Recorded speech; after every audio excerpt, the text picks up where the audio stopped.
दरम्यान धनंजय मुंडेंच्या राजीनाम्यामागची नेमकी कारणं काय ती आपण कारणं जाणून घेऊया। कराड निकटवर्ती असल्याचं स्वतः धनंजय मुंडेंकडून जाहीर करण्यात आलं होतं। धनंजय मुंडे आणि कराड यांच्यातील आर्थिक संबंध दमानियांकडून उघड करण्यात आले होते।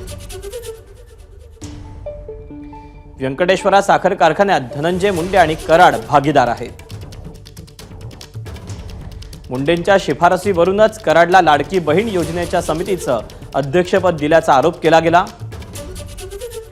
कराडशिवाय धनंजय मुंडेंचं पान हलत नाही असं दसरा मेळाव्यात पंकजा मुंडेंनीही वक्तव्य केलं होतं। सरपंच हत्येप्रकरणी गुन्हा दाखल झाल्यानंतर सतत धनंजय मुंडेंवर आरोप होत होते।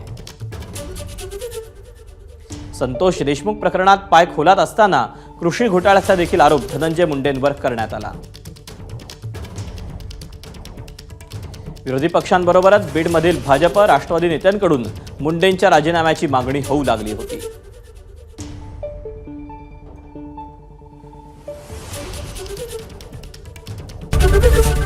एबीपी माझा, उघडा डोळे बघा नीट।